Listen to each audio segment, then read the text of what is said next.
تو اس لیے نبی صلی اللہ علیہ وسلم نے ظہر کی نماز کو تھوڑا ٹھنڈا کر کے پڑھنے کی جو ہے نا تاکید فرمائی، تاکہ امت کے لیے مشقت نہ ہو۔ اسی طریقے سے حضرت عمر بن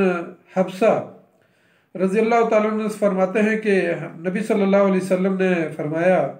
کہ جب سورج جو ہے وہ بالکل سر کے اوپر ہو تو نماز پڑھنے سے رک جاؤ، کیونکہ یہ وقت جو ہے جب یعنی اس طرح کا جو وقت ہوتا ہے تو فرمایا کہ دوزخ میں ایندھن جو ہے نا وہ گرم کیا جاتا ہے۔ یہ مسلم شریف کی روایت کے اندر آتا ہے کہ نبی صلی اللہ علیہ وسلم نے فرمایا کہ اس وقت میں جہنم کو گرم کیا جاتا ہے اور اس میں ایندھن دیا جاتا ہے، تو اس لیے جو ہے نا اس وقت میں نماز سے رک جائیں۔ نبی صلی اللہ علیہ وسلم نے دوپہر کی گرمی کو فیح جہنم کہا، یعنی جہنم کی بھاپ جو ہے نا اس کو قرار دیا، اور اس گرمی کو دوزخ کی شدت بھی کہا جاتا ہے،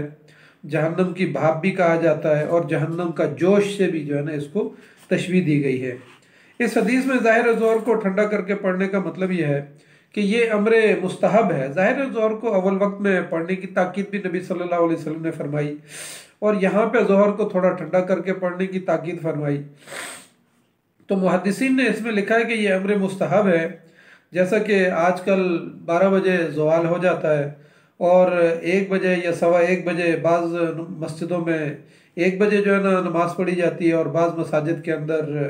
1:30 بجے نماز پڑھی جاتی ہے، اور بعض مساجد تھوڑا مزید ٹھنڈا کر کے پڑھتے ہیں گرمیوں کے اندر، تو وہ 2 بجے یا 1:45 بجے نماز پڑھتے ہیں۔ تو یعنی یہ سارا کچھ جو ہے یہ نبی صلی اللہ علیہ وسلم نے دراصل اس امت کے اوپر شفقت کی وجہ سے فرمایا، تاکہ امت کو مشقت نہ ہو، اور اجتماعی جب نماز پڑھی جاتی ہے لوگ گھروں سے نکل کے مسجدوں کی طرف جب آتے ہیں، تو اس لیے نبی صلی اللہ علیہ وسلم نے فرمایا کہ ظہر کی نماز کو تھوڑا ٹھنڈا کر کے گرمیوں کے اندر پڑھا جائے۔ حضرت ابو ذر غفاری رضی اللہ تعالیٰ عنہ کی حدیث میں نبی صلی اللہ علیہ وسلم نے ظہر کو ٹھنڈا کر کے پڑھنے کا حکم دیا، اور یہاں پر آتا ہے کہ 2 مرتبہ مؤذن نے یعنی حضرت بلال رضی اللہ تعالیٰ عنہ نے اذان دینا چاہا، تو اذان دینی چاہیے، تو پھر اس کے بعد نبی صلی اللہ علیہ وسلم نے ان کو ظہر کو ٹھنڈا کرنے کا حکم دیا، اور وہ فرماتے ہیں کہ اس حد تک کہ پھر سایہ جو ہے نا ٹیلوں کا سایہ شروع ہو گیا، اور اس کے بعد نبی صلی اللہ علیہ وسلم نے اذان دلوائی، اور پھر اس کے بعد نماز پڑھی گئی۔ اس حدیث میں یہ ظاہر ہے کہ مؤذن تو حضرت بلال رضی اللہ تعالیٰ عنہ تھے، اور آپ صلی اللہ علیہ وسلم نے 2 مرتبہ، اور بعض روایات کے اندر آتا ہے کہ آپ صلی اللہ علیہ وسلم نے 3 مرتبہ جو ہے نا ان کو یعنی انتظار کرنے کا کہا۔ تو راوی یہ کہتے ہیں کہ حتی رائینا فی التلول، کہ یہاں تک کہ ہم نے ٹیلوں کا سایہ جو ہے نا وہ دیکھا کہ سایہ بڑھنے لگا۔ تو یہاں سے فقہا اور محدثین نے ایک نقطہ یہ نکالا ہے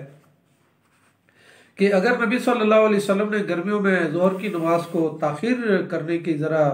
یعنی تاکید فرمائی ہے ٹھنڈا کرنے کی،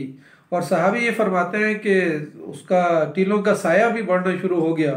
تو اس کا مطلب یہ ہے کہ 2 مثل جو ہے نا محدثین نے اور فقہا نے یہاں سے ظہر کے وقت کا جو تعین کیا ہے کہ وہ کم از کم جو ہے نا کسی چیز کا سایہ 2 مثل ہو جائے تو اس وقت تک جو ہے نا ظہر کا وقت باقی رہتا ہے۔ تو اس طریقے سے جو ہے نا یعنی بعض محدثین نے اس میں یہ بات بھی لکھی ہے، چونکہ یہ سفر کا واقعہ ہے، اور سفر میں نبی صلی اللہ علیہ وسلم نے یعنی وہاں پہ سایہ نہیں ہوتا تھا، تو نبی صلی اللہ علیہ وسلم نے اس وجہ سے یعنی تھوڑا سا ظہر کو ٹھنڈا کرنے کا فرمایا، اور کہا کہ نبی صلی اللہ علیہ وسلم عموماً سفر میں مغرب اور عشاء کو اکٹھا کر لیتے تھے، اور ظہر کو تاخیر کر کے اور عصر کو اول وقت میں ادا کر لیتے تھے، اور اس طرح جمع بین الصلاتین کر لیتے تھے۔ اگرچہ اس حدیث کے اندر جمع بین الصلاتین کی کوئی بات نہیں ہے، لیکن عمومی طور پر نبی صلی اللہ علیہ وسلم نے گرمیوں میں اس کو ٹھنڈا کرنے، ظہر کو ٹھنڈا کر کے پڑھنے کی تاکید فرمائی ہے۔ ان احادیث میں جہنم نے اپنے رب سے شکایت کی کہ میرا بعض حصے کو جو ہے نا وہ کھا رہا ہے، تو اس پر اللہ تعالیٰ نے جہنم کو 2 سانس لینے کی اجازت دی، اور پھر اس کے بعد جو ہے نا ایک سانس وہ سردیوں میں جب وہ لیتی ہے تو ماحول سارا ٹھنڈا ہو جاتا ہے، اور شدت کے ساتھ جو ہے نا سردی شروع ہو جاتی ہے، اور دوسری مرتبہ جب وہ گرمیوں میں جو ہے نا یا گرمیوں میں پہلی مرتبہ اور سردی میں دوسری مرتبہ، تو ایک مرتبہ جو ہے نا شدید گرمی ہو جاتی ہے، تو نبی صلی اللہ علیہ وسلم نے فرمایا کہ جب آپ کو سخت گرمیاں محسوس ہوتی ہے تو وہ جہنم کے سانس لینے کی وجہ سے ہے، اور جب آپ کو سخت سردی محسوس ہوتی ہے دنیا میں تو وہ جہنم کے یعنی ٹھنڈا سانس لینے کی وجہ سے اور زمہریر ہو جاتی ہے، پورا ماحول جو ہے نا زمہریر ہو جاتا ہے اور ٹھنڈ محسوس ہوتی ہے، تو یہ جہنم کے سانس لینے کی وجہ سے۔ دنیا میں سردی اور گرمی کے جمع ہونے کا یعنی تصور تو نہیں کیا جا سکتا کہ ایک ہی جگہ پر سردی اور گرمی دونوں جمع ہو جائیں، یا سردی ہوگی یا گرمی ہوگی، یا ٹمپریچر کم از کم جو ہے نا درمیان میں رکھا جائے گا، جیسے آج کل ہم 26 یا 25 درجے کا ٹمپریچر رکھتے ہیں، اس سے نیچے لے آتے ہیں تو ہمیں سردی محسوس ہوتی ہے، اس سے اوپر جاتے ہیں تو ہمیں گرمی محسوس ہوتی ہے۔ تو لیکن یہ قیامت والے دن اور جہنم کے اندر دونوں طبقات موجود ہیں، ایک گرم طبقہ ہے اور ایک جو ہے نا طبق ہے، اور ایک جو ہے نا ٹھنڈا اس کا علاقہ ہے، زمہریر جس کو کہا جاتا ہے۔ تو اس لیے یعنی وہاں جہنم کے اندر دونوں طبق کا جو ہے نا یعنی اکٹھا ہو جانا کوئی محال نہیں ہے، اور اس لیے جو ہے نا اس سے یہ بات ثابت ہوتی ہے۔ اسی طریقے سے سرزمین عرب میں ظاہر اس زمانے میں اول وقت میں جو ہے نا جب نماز پڑھی جاتی تھی یا پھر شدید گرمیاں ہوتی تھی، تو اس میں جو ہے نا صحابہ اکرام یعنی سائے کا پراپر انتظام نہیں ہوتا تھا، مسجدوں کے اندر بھی جو ہے نا شدید گرمی ہوتی تھی، تو اس وجہ سے جو ہے نا صحابہ اکرام جس وقت جو ہے نا وہ نماز پڑھتے تھے تو ظاہر پاؤں بھی جو ہے نا اس میں شدت گرمی محسوس ہوتی تھی، اور ہاتھوں کو بھی اور ماتھے کو بھی۔ تو ایک حدیث کے اندر آتا ہے کہ صحابہ اکرام اپنے کپڑے کو بچھا کے اپنے ہاتھوں کے اوپر جو ہے نا یعنی ہاتھوں کے نیچے کپڑا رکھ دیتے تھے، اور اسی طرح اپنے کپڑے کو بچھا کے اس کے اوپر سجدہ کرتے تھے۔ حضرت انس رضی اللہ تعالیٰ عنہ سے مروی ہے کہ ہم عین دوپہر کے وقت نبی صلی اللہ علیہ وسلم کے ساتھ نماز پڑھتے تو اس وقت زمین اس قدر گرم ہوتی تھی کہ ہم اپنے کپڑے کو جو ہے نا بچھا کے اس کے اوپر جو ہے نا سجدہ کرتے تھے۔ بعض روایات میں آتا ہے کہ اسی گرمی کی وجہ سے بعض اوقات نبی صلی اللہ علیہ وسلم نے صحابہ اکرام کو یہ بھی اجازت دی کہ آپ جوتوں کے ساتھ نماز پڑھ سکتے ہیں۔ ظاہر اس دور میں ریت اور کنکر ہوتے تھے زمین کے اوپر، اور اس طریقے سے جیسے آج کل ہماری مساجد جو ہے بڑی منظم ہوتی ہیں اور اس کے اندر قالین بچھے ہوئے ہوتے ہیں، اور سردیوں اور گرمیوں کے لیے جو ہے نا ہیٹر اور اے سی کا انتظام ہوتا ہے، تو اس زمانے میں تو یہ چیزیں نہیں ہوتی تھیں۔ اس لیے نبی صلی اللہ علیہ وسلم خود بھی جو ہے نا کبھی کبھی جوتے پہن کے نماز پڑھتے تھے، اور صحابہ اکرام بھی جوتے جو ہے نا پہن کے نماز پڑھتے تھے۔ تو نبی صلی اللہ علیہ وسلم نے ایک مرتبہ جوتے پہن کے نماز پڑھ رہے تھے اور پیچھے صحابہ اکرام بھی جوتے پہن کے نماز پڑھ رہے تھے، تو نبی صلی اللہ علیہ وسلم نے جوتے اتارنے شروع کر دیے اور جوتے اتار کے ایک سائڈ پہ رکھ دیے۔ تو صحابہ اکرام نے جب دیکھا کہ نبی صلی اللہ علیہ وسلم نے جوتے اتار دیے ہیں، تو پھر پیچھے سے صحابہ اکرام نے بھی جوتے اتار کے اپنے ایک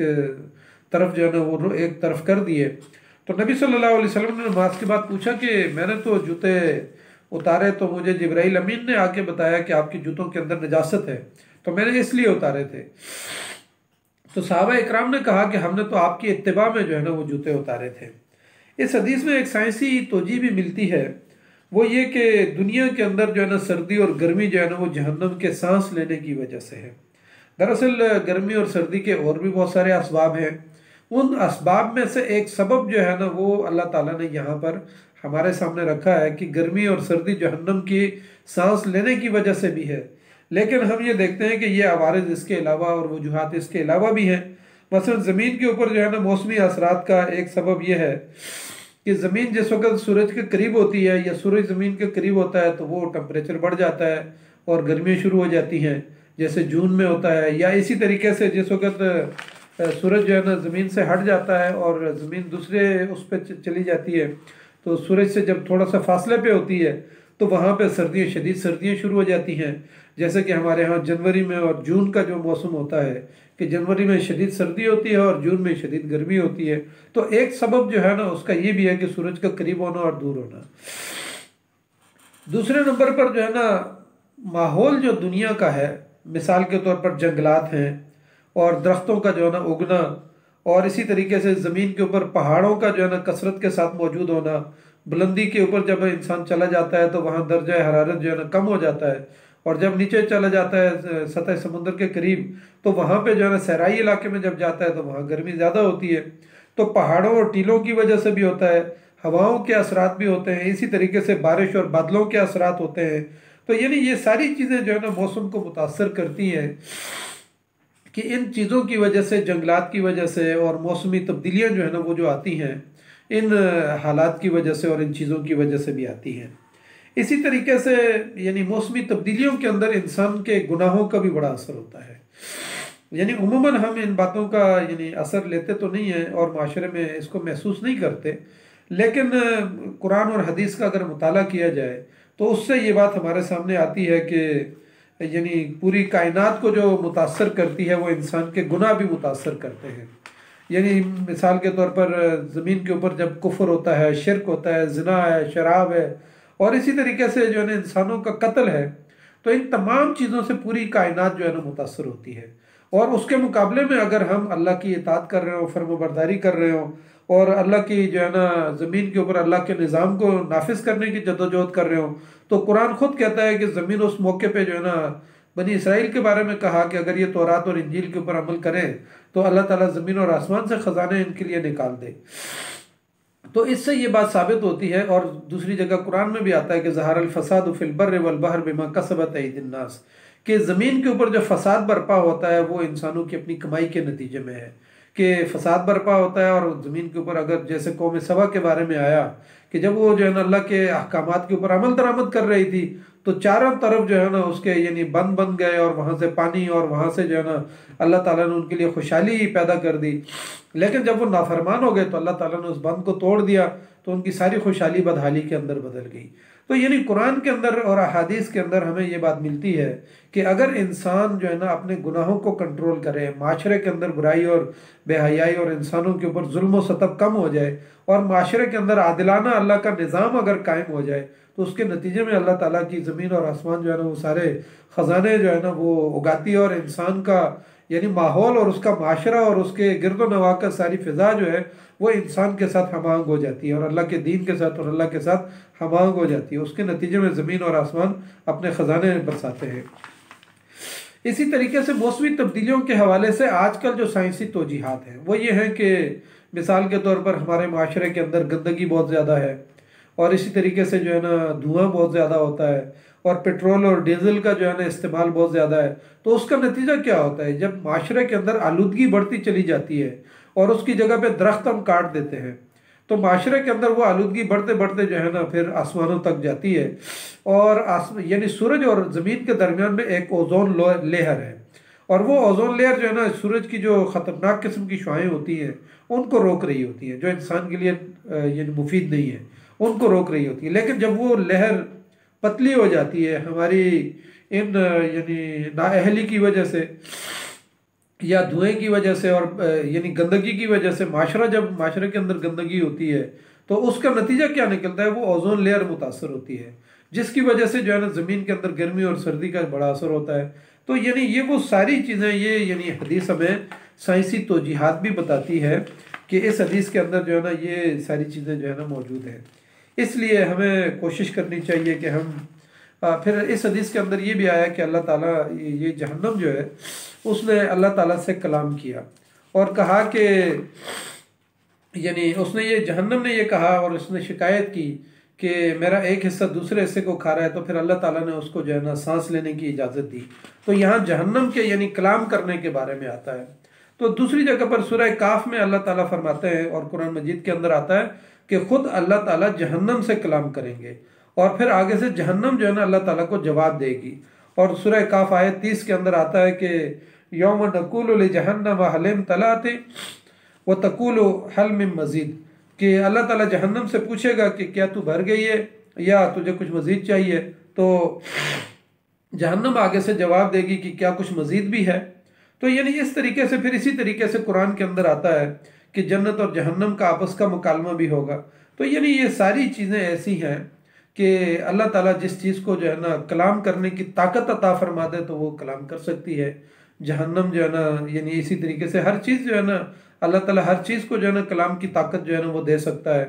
تو اس طرح جہنم اور جنت جو ہے نا وہ بھی کلام کریں گی۔ تو یعنی اس حدیث کے اندر جو ہے نا یعنی